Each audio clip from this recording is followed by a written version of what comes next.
Good afternoon, everyone. Thank you for joining the Halletts North project scoping meeting. Just a note that we had experienced a few technical difficulties just around the 2 o'clock hour, and we are going to be going live just 2:15. So thank you everyone for your patience, and thanks to all of our participants for joining us today. So once again, in a couple of minutes at 2:15, we will begin our meeting, and thank you everyone for your patience.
Good afternoon, everyone, and welcome. You're tuning into the remote public scoping meeting for the Halletts North project, seeker number 21 DCP 138Q. My name is Olga Abinader, and I'm the director of the New York City Department of City Planning's Environmental Assessment and Review Division. Stephanie Chalou, deputy director of the same division, will co-host today's public scoping meeting. And in the event of any technical challenges on my end, Stephanie will take over this meeting on my behalf. We truly appreciate everyone's patience as we continue to adjust to this remote public scoping meeting format. And I do want to thank everyone for taking the time out of their day to attend today's virtual meeting. I do acknowledge that technology, such as what we're using today, is imperfect. However, the technology is invaluable as a tool that allows a critical land use and environmental review processes to proceed while keeping all of us safe during this pandemic. I also want to emphasize that we will hear from everyone who wishes to speak today, and this meeting will remain open until we have heard from all speakers. We also welcome written comments and testimony through Thursday, April 1st, 2021, and we do provide written comments the same attention and consideration as comments provided live at this meeting. We will now proceed to the public scoping meeting. Next slide. For the record, let me note that the City Environmental Quality Review, or seeker number for this proposal is 21 DCP 138Q. Today's date is March 22nd, 2021, and the time is 2:17 p.m. Next slide. I'm Olga Abinader, and I'm the director of the Environmental Assessment and Review Division, or EARD, of the New York City Department of City Planning. I'll be chairing today's public scoping meeting. The Department of City Planning is acting on behalf of the City Planning Commission as a lead agency for this proposal's environmental review. As lead agency, the Department of City Planning oversees the preparation and completion of the Environmental Impact Statement, or EIS, for the Halletts North project. Next slide. Joining me are several of my colleagues from the Department of City Planning. As I mentioned earlier, Stephanie Chalou, Deputy Director of the Department's Environmental Assessment and Review Division, is joining and co-hosting with me today. Alexis Wheeler, Deputy Director of the Department's Queen's Office, is joining us, as well as Sarit Platkin, Team Leader in the Department's Queen's Office, and Annabelle Minier, Team Leader in the Environmental Assessment and Review Division. We are also joined by colleagues who are representing the applicant and the environmental consultant working on this proposal today. Next slide. Together, we are here to receive your comments on the draft scope of work for the Draft Environmental Impact Statement, or DEIS, for the Halletts North proposal. The draft scope of work identifies all of the subjects that will be analyzed in the upcoming DEIS and explains how those subjects will be studied. The draft scope of work for this proposal is available on the Department of City Planning website. Next slide. The purpose of today's scoping meeting is to allow for public participation in the preparation of the draft EIS at the earliest stage possible. Toward that end, the department will have an opportunity today to receive comments on the draft scope of work from elected officials, leaders from government agencies, and community board representatives who are speaking on behalf of the entire community board, as well as members of the general public. As I mentioned previously, and as I'll mention throughout this presentation, we also welcome written comments on the draft scope of work, and those may be submitted through Thursday, April 1st, 2021. Next slide. At the end of the written comment period, the department as lead agency will review all comments, including those heard today, as well as written comments that have been received. After the department carefully reviews all comments, we will decide what changes, if any, need to be made to the draft scope of work, and a final scope of work will be issued and published on the Department of City Planning website. It is a final scope of work that will serve as a basis for preparing the draft environmental impact statement. Next slide. Today's public scoping meeting marks the formal beginning of the environmental review process for the Halletts North proposal. I'll note that no decisions will be made today regarding the draft scope of work. The purpose of today's meeting is to allow the public to provide comments on the draft scope of work and to allow the department to listen to those comments. It's important for all voices to be heard today. Next slide. I will now focus on the structure of today's public scoping meeting, which will be divided into 3 separate parts. During the first part of today's meeting, the applicant team will give a brief overview describing the Halletts North proposal. Christina Skipansky, a representative of PHA, the environmental consultant firm for this proposal, will then provide a short summary of the environmental review draft scope of work. During the second part of today's meeting, we will receive comments on the draft scope of work from elected officials, leaders from government agencies, and community board representatives speaking on behalf of the entire community board. During the third and final part of today's meeting, the department will receive comments from the general public. The meeting will end only when everyone who has registered to speak and provide testimony, when they have had a moment to be heard. Next slide. On to a few logistics for today's public scoping meeting. The protocol for today is intended to ensure that everyone has a chance to speak and that all voices can be heard.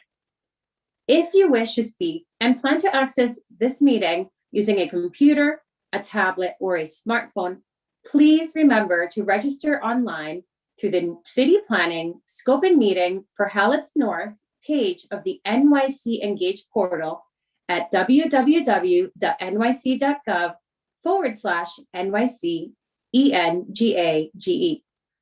A link to join us and provide your testimony will be emailed to you after you have completed the registration process on the NYC Engage portal. We will add you to our speakers list at that point. Next slide. When it is your turn to speak, your name will be called and you will be granted temporary speaking privileges by the Department of City Planning staff. You will also be promoted in Zoom to panelist. This will allow you to unmute your microphone and will give you the ability to turn on your camera. Please note that promoting speakers can take a little bit of time so that we ask that everyone remain patient. Once your name has been called, we will help unmute your microphone and you will be asked to convey your remarks.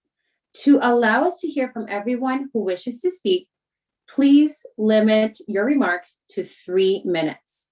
A 3-minute countdown clock will run on the screen if you are participating online. At that 3-minute mark, your time will expire and you will be asked to conclude your remarks. Again, if you do choose to turn on your camera, if you're using a tablet or a computer or a smartphone, we will be able to see you. So please keep that in mind. Next slide. An additional note of instructions for anyone joining us by telephone today. If you've joined us by telephone and you wish to provide testimony and have not registered, please select *9 upon my prompt. Listen for me to call out the last 3 digits of your phone number, and at that point, you will be given the temporary ability to share your testimony. I'll note this when it's your turn to speak, but you must press *6 to unmute your telephone, and we will be able to hear you speak. When your testimony is complete or your 3 minutes have expired, whichever comes first, you must press *6 again to mute yourself so we can move on to the next speaker. We do again encourage dial-in participants who wish to provide testimony to register via phone using our dial-in participant hotline. Please note that muting and unmuting, as always, takes a moment as we continue to adjust to this remote public scoping meeting format. Next slide. A few words on time limits. The speakers who have joined us today who wish to provide testimony have 3 minutes to provide their testimony. There are exceptions to the 3-minute rule. Elected officials, leaders from government agencies, and members of community boards speaking on behalf of the entire community board do have the courtesy of jumping to the front of the queue and are not time limited. A note to our live stream viewers who are providing testimony: if you're viewing us on the live stream and you wish to testify, be mindful of having multiple devices open at the same time. That may give you additional echo and background noise. Make sure that your live stream is muted when you begin your testimony to avoid hearing an echo and so that we can hear you clearly. Next slide. As a reminder, written comments will be accepted by the lead agency through Thursday, April 1st, 2021. Comments can be emailed to 21DCP138Q_DL@planning.nyc.gov. Comments may also be mailed to the New York City Department of City Planning, Environmental Assessment and Review Division. Attention, Olga Abinator, 120 Broadway, 31st floor, New York, New York, 10271. If you missed any of our instructions today, please be sure to visit www.nyc.gov/NYC-ENGAGE, that's NYC Engage, for instructions on how to participate and provide testimony. Next slide, please. At this time, we will move on to the first part of today's meeting, where the applicant will present an overview of the proposed project, followed by the environmental consultant who will summarize the draft scope of work. Thank you. Hello, good afternoon. I'm Jay Valgora with the applicant team, and I'm the principal and founder of Studio V Architecture. I have the privilege as an architect and a certified planner to work with a terrific applicant team and show you this project today. I'm just going to briefly introduce it and then the other team members. This shows the site area, which is on the northern portion of the Halletts Peninsula. It's that area in white, which is kind of an L-shaped site on the northern coast of the peninsula along 26th Avenue at the intersection of 3rd Street in Astoria, Queens. Next. Our overall agenda today is to introduce our team. We have a really terrific team that has worked on this, to give you a general project overview and the zoning, to show you the building design and to present in conjunction with our landscape architect the open space design, and then to review the draft scope of work. Next. Our team we really have a great team on this. Our firm, Studio V Architecture, is working hand in hand with Ken Smith Workshop, who will be showing you the designs for a wonderful waterfront park shortly. We have Naf Shah, who is actually our environmental attorney because we've done a great deal of cleanup on the site. Herrick is our land use attorney, and Mitch will be joining us in a moment to discuss the zoning. Langen worked on the civil engineering. Philip Habib and Associates helped us with the environmental study. VHB has helped us with other aspects of the civil engineering for the site itself, including road design. And Truen has helped represent the owners. Our owner is Astoria Owners, LLC. Next. So I'm going to introduce Mitch, who's going to give an overview of the project and the zoning. Mitch. Thanks so very much, Jay. Thank you, Olga Abinader, and the entire team at City Planning's Environmental Review Division for moving this forward. Let's go to the next slide. My name is Mitch Corby. I'm an urban planner and land use attorney at Herrick Feinstein. As Jay noted, our site's on the Halletts Peninsula here in the East River Estuary, and you can see from this aerial shot where the site's located. Next slide. Thank you. So this is the zoning map for this part of Queens and an edge of the east side. And as you can see, it's zoned M11, which is a manufacturing district permitting a wide variety of uses, including warehouse uses, auto-related and storage uses, as well as some industrial uses. And as you can see here, it's adjoining an R73 site to our immediate east. Our proposed rezoning would extend that residential district and the commercial overlay there to our site. Next.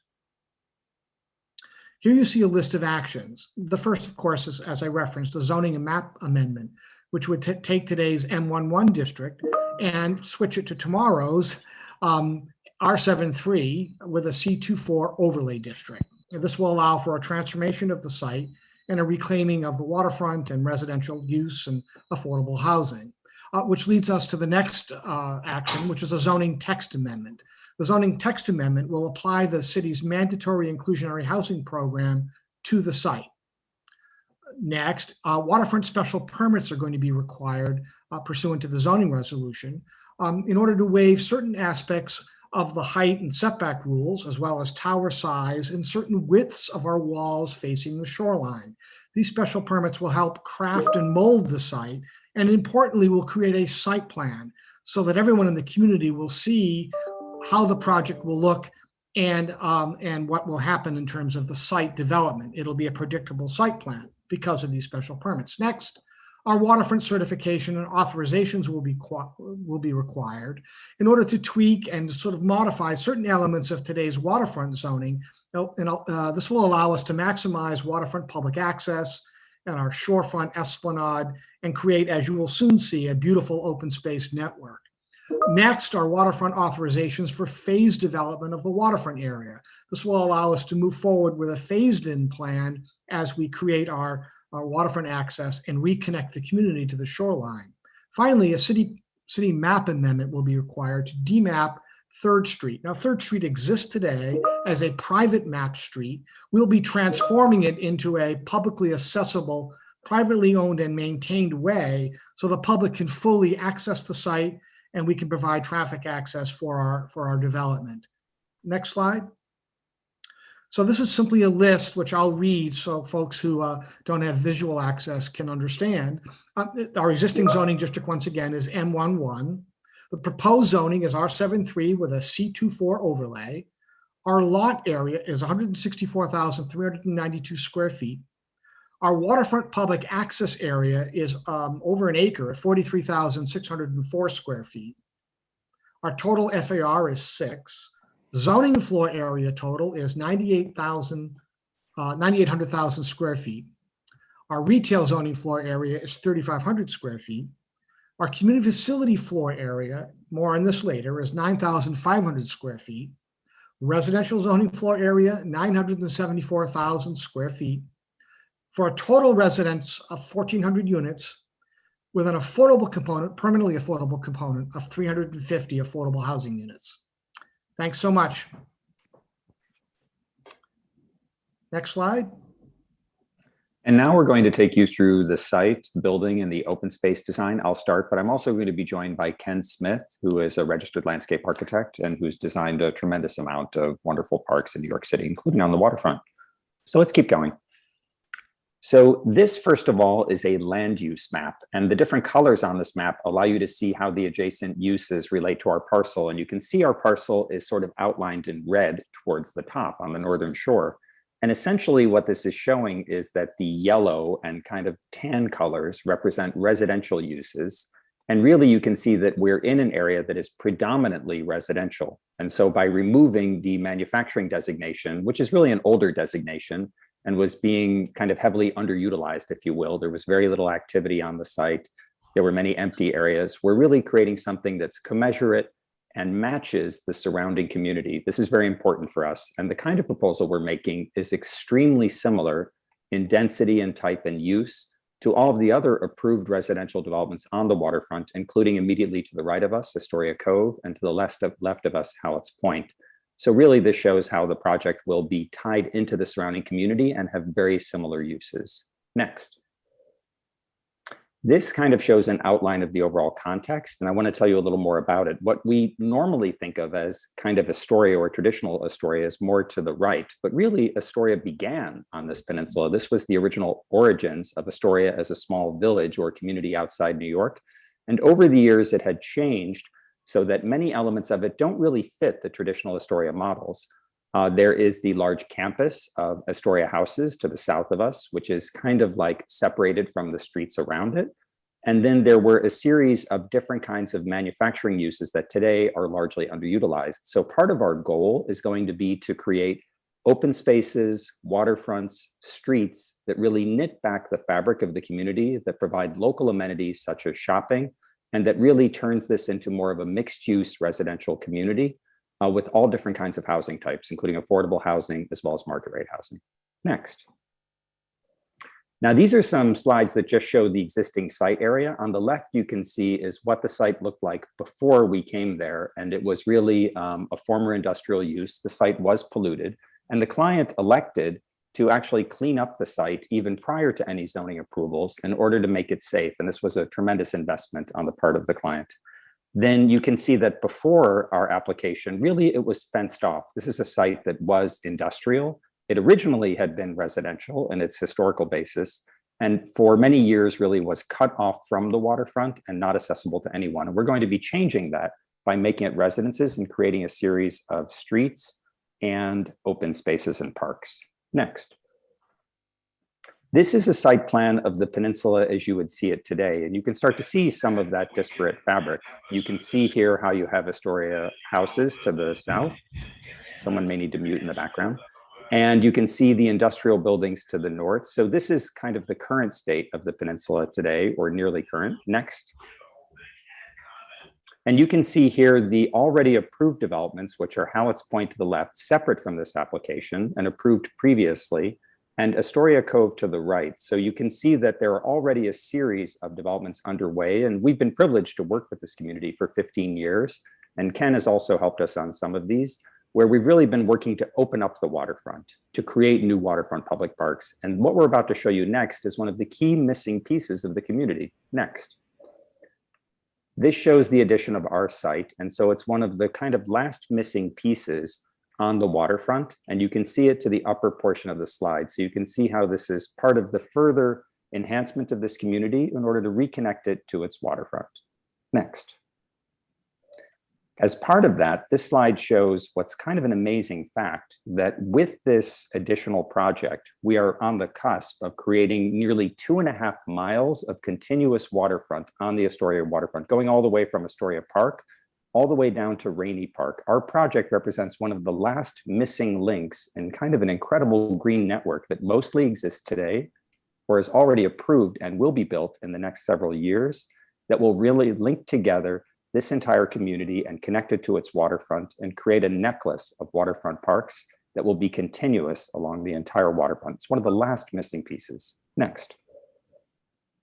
Now, these are some preliminary views of the buildings, and it's shown with the adjacent developments as they're already approved. So right in the center of the slide, kind of dead on, you can see actually the new towers that we're proposing. And they're kind of evident here, so you can see them. I could even, try to point them out to you. I don't know if it'll allow me to annotate. Go to the next slide, please. This is a view of our development. So this is looking from an angle, and you can start to see the open space in the waterfront park facing the waterfront and the development of 3rd Street, which is that street in the foreground. We're going to zoom in on these and show you some detailed views. Next. This is an overall massing diagram that shows all of the different residential components, the building components, and the heights of each of them. And we've worked closely with city planning in order to modulate the massing, to sculpt it, to make sure that it doesn't cast shadows on adjacent parks, which works very well in this case because the parks are further away from it. So to really create something that would be a very articulated and rich massing, and that also masses all of the, that matches all of the surrounding developments. Next. This is the beginnings of a street plan, and then I'm going to turn it over to Ken that actually shows you how it actually knits into the surrounding fabric. Now, in this case, we've changed the orientation. West is to the upper portion of the slide, and you can see how we're developing 3rd Street, which is very interesting because you can see the street all along the top of the slide, which really will bring you into the site and allow access to a significant waterfront park. You can start to see that waterfront park on the right-hand portion of the drawing. And we're going to go into that in detail, and I'm going to have Ken describe it to you. You can also see towards the bottom of the drawing how we've incorporated parking, which is very important to the local community. And we have quite a lot of structured parking, as Mitch went through, but it's inside the building so that we wrap the entire building with all active edges. You can see just a few other details here, which includes that sort of purplish color at the corner that's meant to be retail on a little plaza. We'll show you a drawing of that. And the reddish area, which represents community facilities, both on 26th Avenue and another one facing into the public plaza. Next. Ken, why don't you take us into some of the open spaces, please? Sure.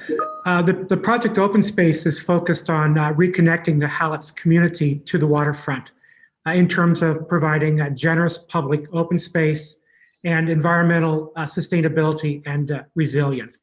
This shows the principal parts of the proposal. Next, please. Principal features include an organic design, native plants, and stormwater infiltration rain gardens, as well as social seating, terraced lawns, health and wellness stations. A key feature of the development is raising the site grades to protect from storm surge and flooding. Next, please. This is a view of the corner of 26th and 3rd, where Jay pointed out the retail area that could well have an outdoor cafe terrace. Next. This is a view of new 3rd Street with landscape stoop gardens and smaller scale building entrances and views of the waterfront. Next, please. This is a view of the waterfront approach where the waterfront really begins to open up as you reach the terminus of 3rd Street. Next. And this is the view of the waterfront public access area, showing the connections to adjoining sites, which will in the future provide a continuous waterfront access, as Jay was pointing out earlier. Next, please.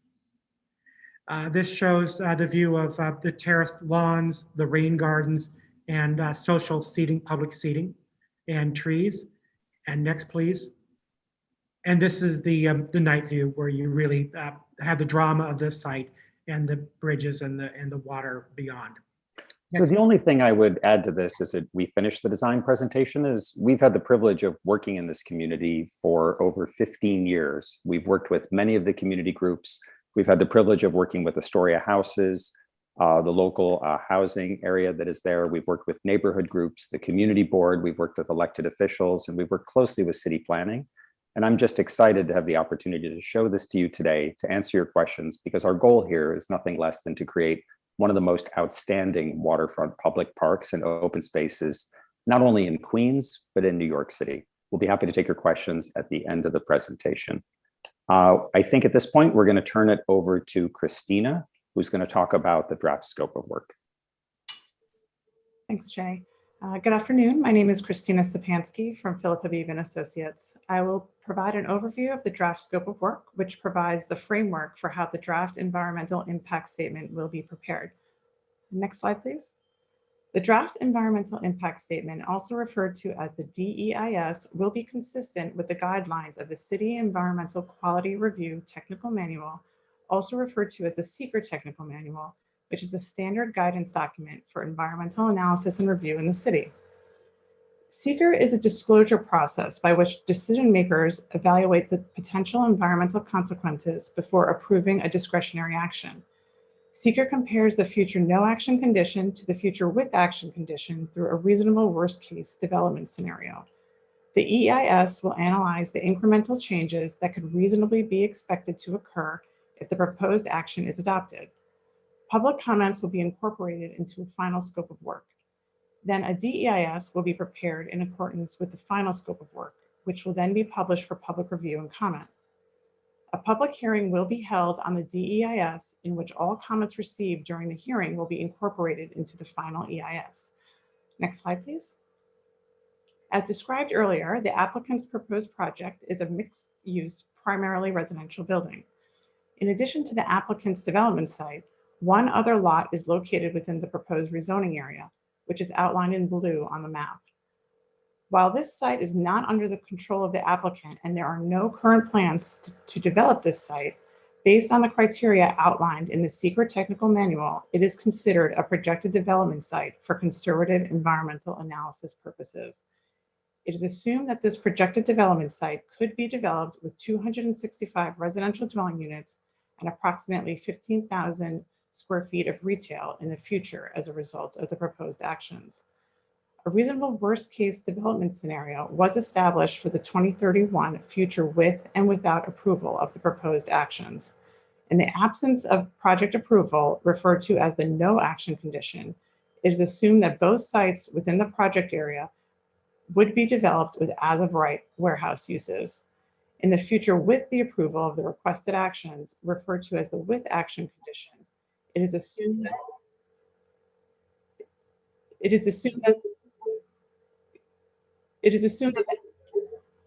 that the applicant's proposed project and the I'm sorry, there's an echo happening. Christina, just pause for one moment.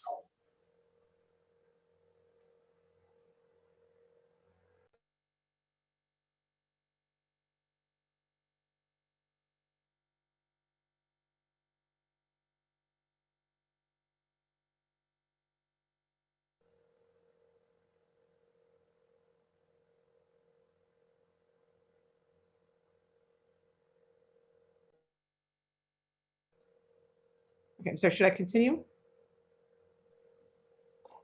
Yes, please. Okay. Okay, as shown in this table, when comparing the no action condition to the with action condition, the proposed actions are expected to result in a net increase of approximately 1,665 residential units, approximately 18,590 gross square feet of retail space, 9,745 gross square feet of community facility space, over 43,000 square feet of publicly accessible open space, and a net decrease of approximately 201,000 gross square feet of warehouse space. This incremental difference between the no action and with action condition highlighted here in this table will serve as the basis of the impact analyses in the DEIS. Next slide, please. As detailed in the draft scope of work, the proposed project triggers analysis of 16 of the 19 impact categories outlined in the Seeker Technical Manual, which are listed on this slide. The draft scope provides a detailed outline of how these technical areas will be examined, and for each of the technical areas, it identifies study areas, types of data to be gathered, and how these data would be analyzed and potential impacts quantified when appropriate. I will briefly discuss a few key areas. For example, as the proposed actions would introduce new residents to the area, it triggers an analysis of socioeconomic conditions, as well as public schools, libraries, and childcare centers. The residents introduced to the area by the proposed actions would also increase demand for use of publicly accessible open spaces, and therefore an analysis of open space resources is triggered. The proposed actions would also result in changes in the urban design and visual character of the study area, and therefore this technical area will be evaluated in the DEIS. The proposed actions would result in an increase in the number of vehicular trips and increased ridership on mass transit facilities. It would also affect pedestrian movements in the area due to the increased number of residents. Therefore, the transportation analysis will analyze the changes to traffic, transit, pedestrian, vehicular and pedestrian safety, and parking conditions as a result of the proposed actions. Next slide, please. In addition, the DEIS will include a mitigation chapter, which would describe mitigation measures to address any significant adverse impacts that are identified in the technical analyses. Finally, an alternatives chapter will be included in the DEIS to evaluate reasonable options that may reduce or eliminate significant adverse action-related impacts. The alternatives are usually defined when the full extent of the proposed actions impacts are determined.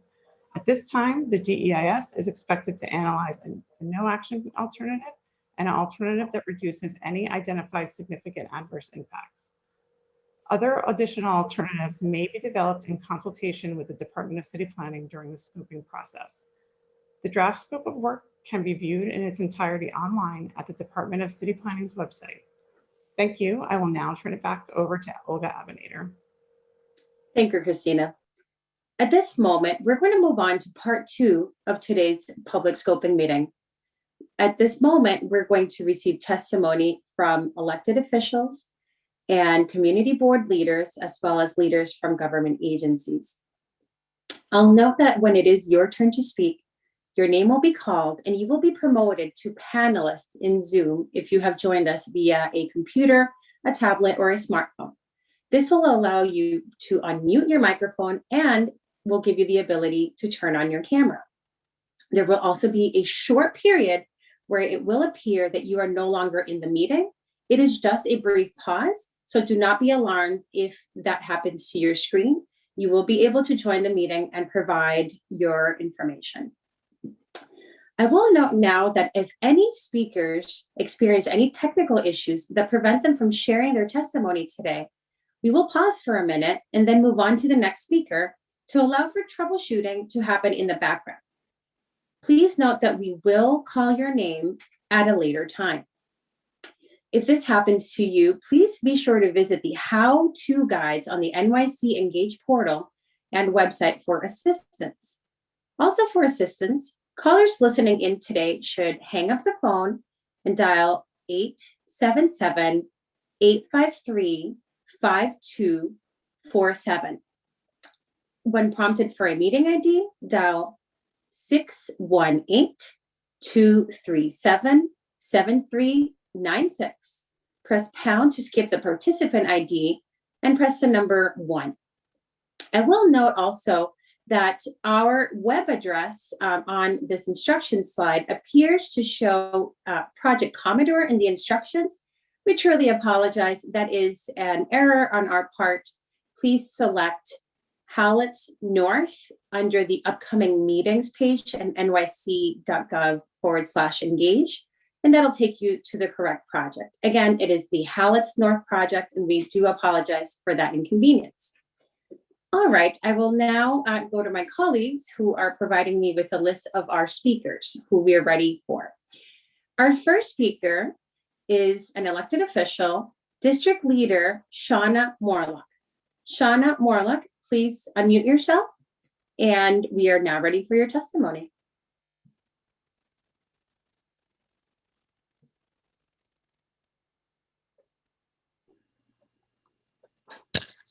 Hi, sorry, I'm on my kids' kids Zoom account. No problem. Thanks so much. Yeah, I'm dialing in to obviously hear from other people and their concerns about,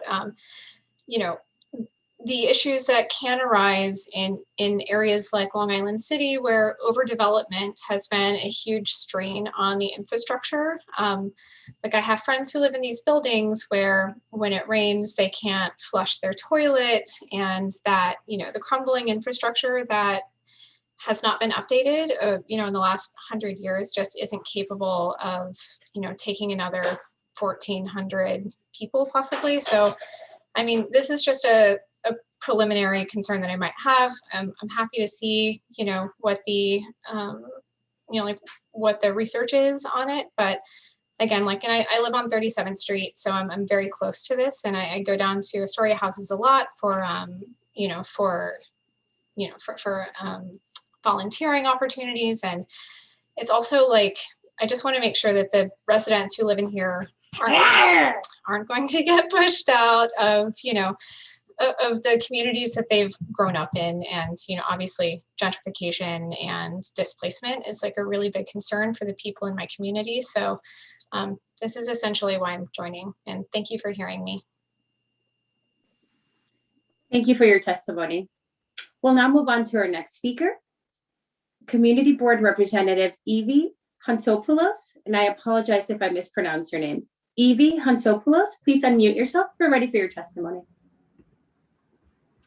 Hi, this is Evie. I'm not here to speak on behalf of the community board. I think there's actually a community board member here who's doing that, Liz Arion. So I just wanted to make sure that this is the proper time for me to go before I talk. Okay. Oh, we apologize for the inconvenience. We're going to call you as our first speaker for our next group, so please hang on tight while I provide those instructions. Thank you, Evie, and we will be with you very shortly. All right, now checking with my colleagues to see if there are any others who wish to speak, who are speaking on behalf of the full community board, or who are leaders from government agencies or elected officials at this time.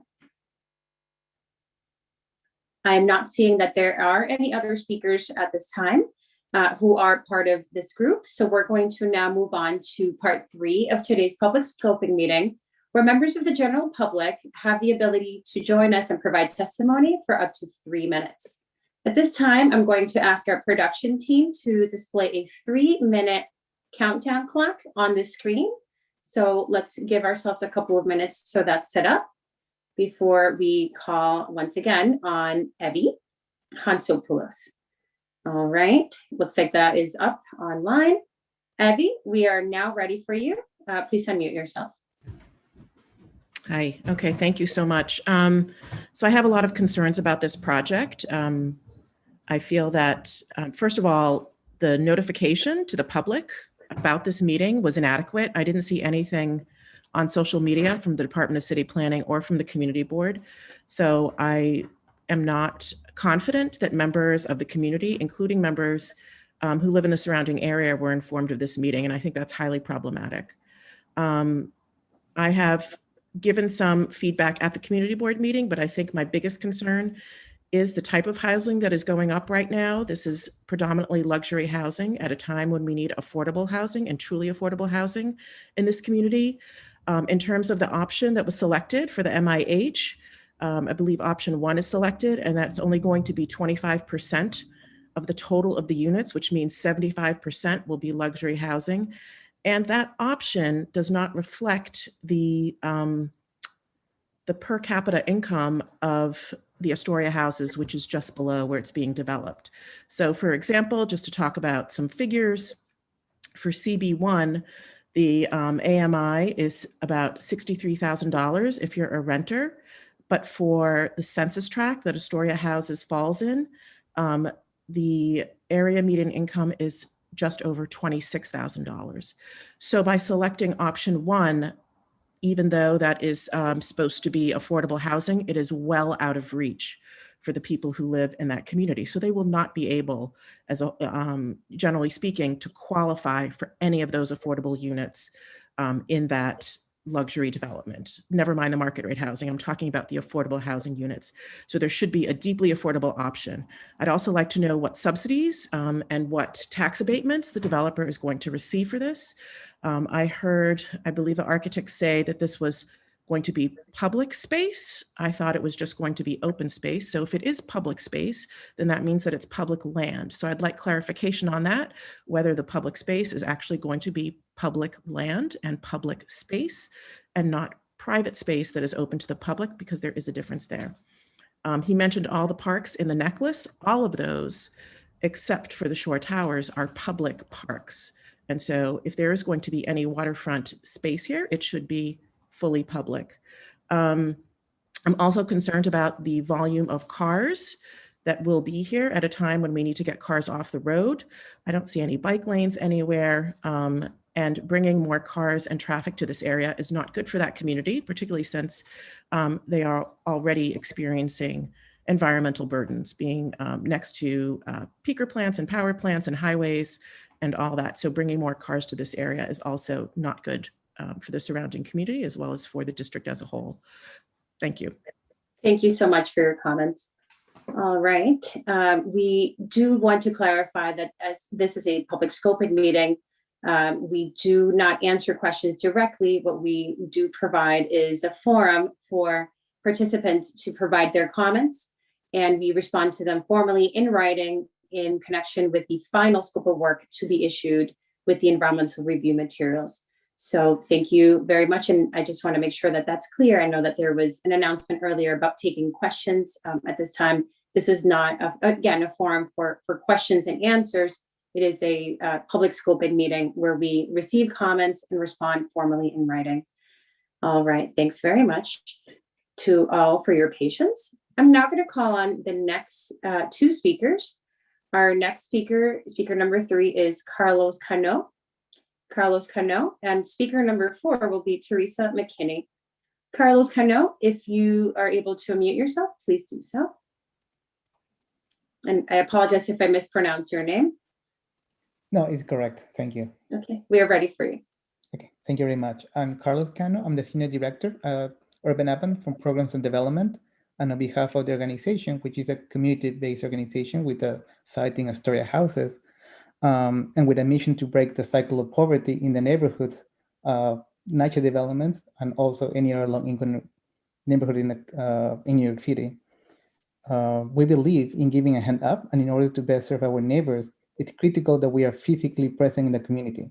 That way we maintain our site in Astoria.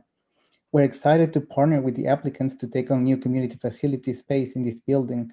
I don't think it was mentioned earlier, or not specifically.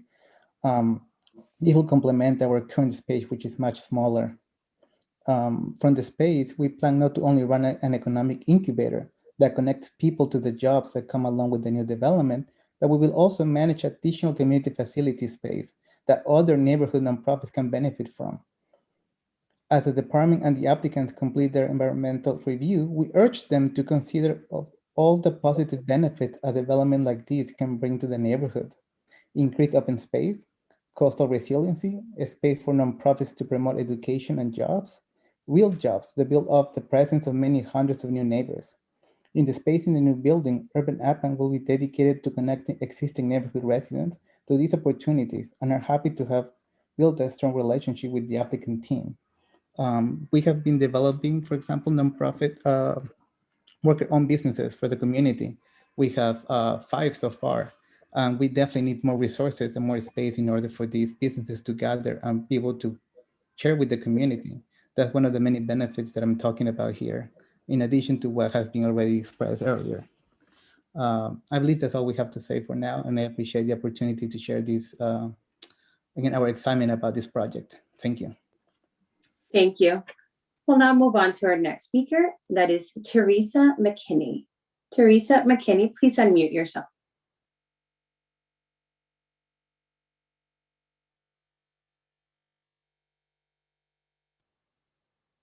We'll give Teresa McKinney a few seconds as we are, again, adjusting to this remote meeting format.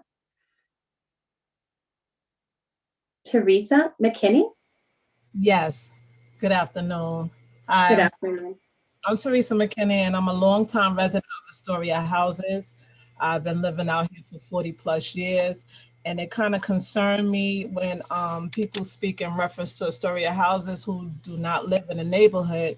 And, you know, it's very concerning, but also, you know, the miscommunication on or misinformation on certain things. I was, you know, told that the housing is, the development is affordable, and I'm looking forward to applying in one of the houses, but I'm also happy about and excited about many opportunities that the project is going to bring forth, especially the access to the waterfront, you know, on the part of the Peninsula, and hopefully, you know, in time soon that it will connect as far as Astoria Park.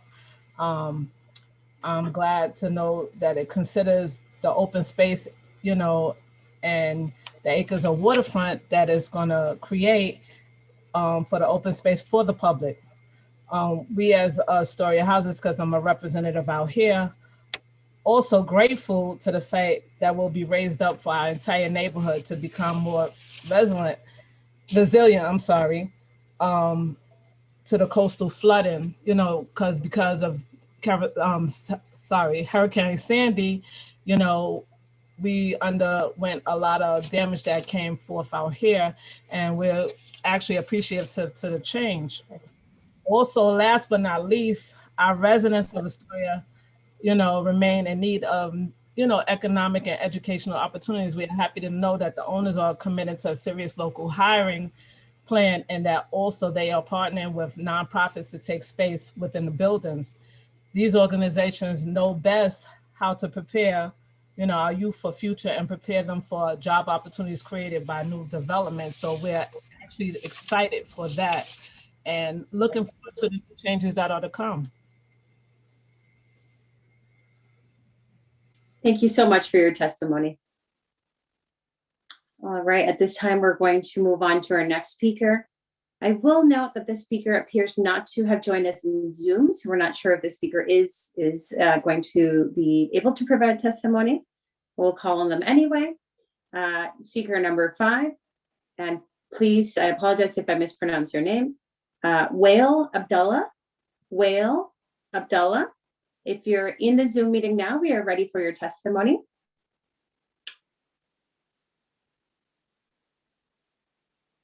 Doesn't appear that Wael Abdullah is part of the Zoom meeting at this moment. So we are going to now move on to any speakers, any members of the public who have chosen to call into our Zoom meeting and did not register to speak during the dial-in hotline. Any speakers who have called in and have not registered, please let us know that you'd like to provide testimony by dialing *9, *9, please. If you dial *9, that will indicate to the Department of City Planning that you still wish to provide testimony. Let's see if anyone would like to join us and provide testimony who has called in and has not yet registered to speak. Let's dial *9. Let's see if anyone has joined us and would like to provide their testimony. Once again, *9 will alert us that you would like to provide testimony over the phone. Please stand by as we try to see if anyone has joined us for this segment of the scoping meeting.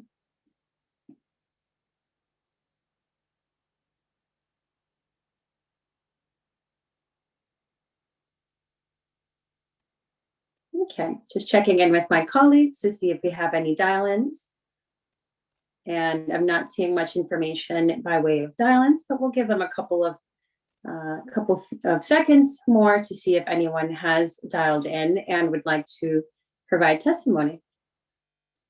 Okay, I'm seeing from my colleagues that there is no one who has signed up to speak, who has alerted us that they'd like to speak at this time. Once again, I'll just give one more opportunity for Wael Abdullah to join us. It appears that that person still is not with us today. So at this moment, we are going to take an approximately 5-minute break. I'm going to ask my colleagues from the production team to display the 5-minute countdown clock. We're going to take a 5-minute break. So anyone who chooses to provide testimony and would just like to register over the break can join us to do that. Once again, please register online by joining us at www.nyc.gov/NYC Engage. Select the future meetings page and select the project Halletts North so we can guide you as to how to join the meeting and provide testimony. The time is approximately 3:06 p.m. and at approximately 3:11 p.m. we're going to be joining you once again so we can resume our meeting. Thanks everyone, and we will see you shortly.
All right, thank you and welcome back, everyone.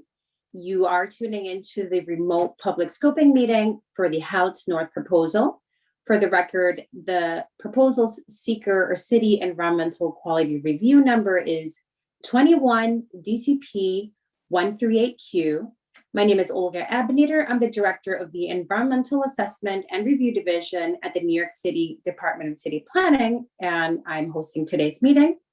We are currently on part 3 of today's public scoping meeting, where we are giving members of the general public an opportunity to speak and provide testimony on a draft scope of work for the proposal for up to 3 minutes. To all who wish to speak, please remember that the 3 minutes will expire, and once they do, we will signal that you should conclude your remarks to allow for the next person to speak. Now, we did have a 5-minute break where we allowed members of the public who wish to provide testimony the opportunity to register and join the Zoom meeting or otherwise call in. And it looks like over the break, we did receive one caller who has decided to provide testimony, and that is Vanessa Jones Hall. Vanessa Jones Hall, please dial *6 to unmute yourself. We're ready for your testimony.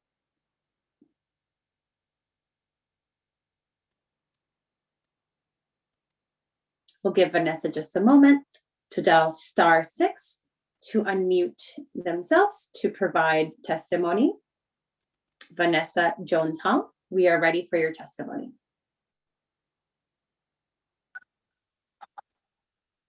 Good afternoon, everyone. Good Can you hear afternoon. me? We can. Good afternoon. Awesome.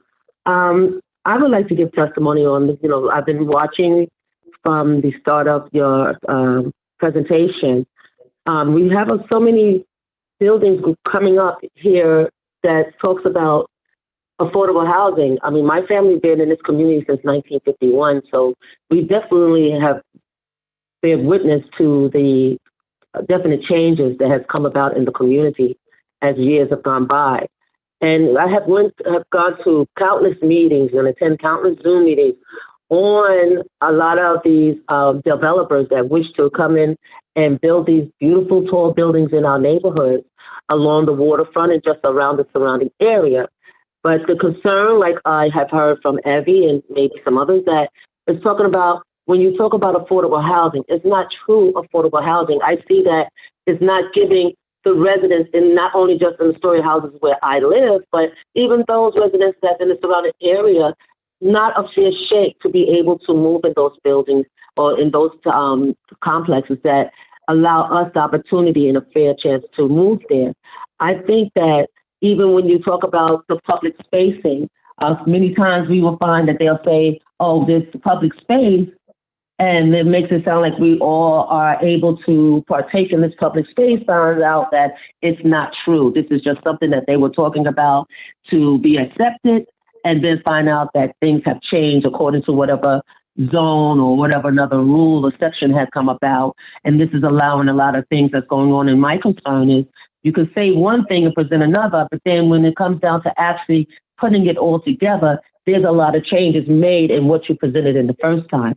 But I just wanted to be heard, to let it be known that we all deserve the same thing: better quality of life, good, great living, and just the opportunity as a fair chance to be a resident of those buildings as well, as opposed to the way things are set up is as if we're being barred from being given that opportunity of the same chance as everyone else is looking for. And I just hope that these developers come and look upon us in this community as we want them to accept. They want to be accepted as part of this community, to accept us in the community that you're coming in that already has been established, and to come in with the respect, and just wanted to let it be known that we deserve all a fair chance to this. Thank you. Thank you for your testimony. We're going to move on to our next speaker, who is listed as speaker number 6, and that is Anju J. Rupchandani. Anju J. Rupchandani, please unmute yourself if you have joined us in Zoom. Hi, I'm Anju J. Rupchandani. Executive Director for Zone 126, a cradle to college to career organization located specifically in Astoria and Long Island City. Thank you for giving me this opportunity to speak. Zone 126 has been around for the past 10 years supporting children, youth, and families at PS 171, IS 126, and Long Island City High School, specifically focusing on the families of Astoria houses, Ravenswood houses, and Queensbridge houses. I am a Long Island City resident. I grew up in Astoria, Queens, not specifically in NYCHA, and I've spent the past 40 years along with my family out here. And what I have to say is, when new development comes to the neighborhood, it's important that we ask what role that new development can play in addressing long-standing inequities, connecting young public housing residents to tutoring, mentoring, and after-school opportunities, as well as SAT prep, is a great way to address inequity and promote opportunity within our community. It is heartening that the application has approached Zone 126 to discuss a chance for us to build upon our work in the community and establish a new headquarters and programmatic space within their building. In this space, we hope to build upon the work we've done in our new modern space that welcomes our staff and program participants alike. We are looking forward to being a part of this new development and further deepening our connection and our roots to the Halletts Peninsula in NYCHA Astoria houses. Thank you so much. Thank you for your testimony. All right, at this time, I'm going to be checking in with my colleagues to see if there are any others who wish to provide testimony today. All right, we do have another speaker who appears to have indicated that they wish to provide testimony today. Unclear as to whether or not they will be able to provide testimony. It appears they're not in our meeting, but we do have another registrant. The name is Jeff Martin. Jeff Martin, if you're able to hear me, please unmute yourself. If you have joined us over the telephone, *6 will do it. If you're joining us on Zoom, please find the unmute function and we'll be able to hear you. Okay. It does appear that Jeff Martin is having technical difficulties. So once again, going to open the floor to anyone from the public who has dialed in. Again, anyone from the public who has dialed into our scoping meeting. If you did not register to speak using their dial-in hotline, please tell us that you'd like to provide testimony by dialing *9 on your telephone right now. Once again, *9 on your telephone, dial that, and you will be noted as someone who would like to provide public testimony. Once again, dialing *9 will give people a few seconds to see if anyone chooses to dial *9, and that will tell us that they'd like to provide testimony. In the meantime, if Jeff Martin has joined the Zoom meeting, Jeff Martin has joined the Zoom meeting, please indicate to us that you would like to provide testimony, if that is still the case.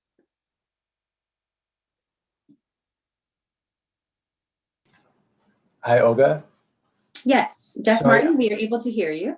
Yes, thank you. Sorry, I did sign up to testify, but I'm actually going to hold my testimony until I'm part of the land use committee. So we're going to have a meeting later this week. I'm going to hold my testimony till we can provide written testimony as part of the land use committee. Thank you very much for letting us know. We will be displaying our email address if you would like to provide your testimony over email. All right, thank you very much. Let's see if there are any other speakers who wish to provide testimony today at the public scoping meeting for the Halletts North proposal. Any callers may dial *9. Anyone in Zoom, please let us know if we've already called your name. Okay. I am not seeing from my colleagues that we have any other speakers who wish to provide testimony at this moment. Once again, this is a last call for anyone who would like to provide testimony. Not seeing that anyone has signed up, but we will give people just a few more seconds to see if there's anyone who changes their mind and would like to speak at this particular setting. So thank you for bearing with us. Please just hold on for one more moment just to see if anyone else would like to provide testimony.